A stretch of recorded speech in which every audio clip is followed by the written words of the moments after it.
सब सूर सैण में सोलो पर यार मुनाफ़िक शल न हुजे। जग मशहूर शाइर यूसुफ सोलंकी जो सिटूं अवां सजणनि सां वंड कजनि थियूं। सब सूर सैण में सोलो पर यार मुनाफ़िक शल न हुजे। हर शहर अंदर आवाज़ इहो सरदार मुनाफ़िक शल न हुजे। ही रहज़न रगड़ो सवलो आ, ही भेरो भगड़ो सवलो आ, ही झेड़ो झगड़ो सवलो आ, पर किरदार मुनाफ़िक शल न हुजे। सब सूर सैण में सोलो पर यार मुनाफ़िक शल न हुजे।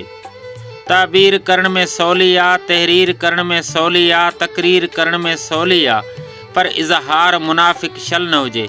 सब सूर सैण में सोलो पर यार मुनाफ़िक शल न हुजे। हाण मिलूं सोलंकी यूसुफ सिक साण मिलूं सोलंकी यूसुफ ऐं पाण मिलूं सोलंकी यूसुफ, पर ही हथ हार मुनाफ़िक शल न हुजे। सब सूर सैण में सोलो पर यार मुनाफ़िक शल न हुजे। हर शहर अंदर आवाज़ इहो सरदार मुनाफ़िक शल न हुजे।